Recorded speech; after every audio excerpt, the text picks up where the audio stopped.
संतोष देशमुख हत्या प्रकरणी सीआयडीकडनं 1400 पानांचं आरोपपत्र दाखल। बीड विशेष मकोका न्यायालयात हत्येसहित खंडणी आणि अॅट्रॉसिटी प्रकरणीही आरोपपत्र दाखल। मराठी पदव्युत्तर कर्मचाऱ्यांचा प्रोत्साहन भत्ता रद्द। ठाणे महापालिकेचा अजब कारभार। विरोधकांचा सत्ताधाऱ्यांवर निशाणा, तर प्रोत्साहन भत्ता देण्यात येणार, एकनाथ शिंदेंचं स्पष्टीकरण।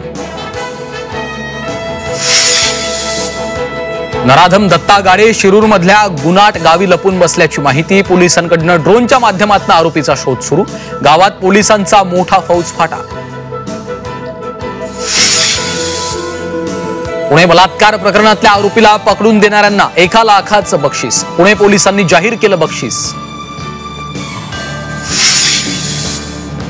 सांस्कृतिक राजधानी पुण्यात महिलांची सुरक्षा वाऱ्यावर। पुण्यात 2 वर्षात 915 बलात्काराच्या घटना, तर विनयभंगाच्या तब्बल 1,500 तक्रारी दाखल। सर्व एसटी बसेसमध्ये सीसीटीव्ही कॅमेरे लावण्याचे परिवहन मंत्र्यांचे निर्देश। महिला सुरक्षिततेसाठी निर्णय। प्रताप सरनाईकांची माहिती।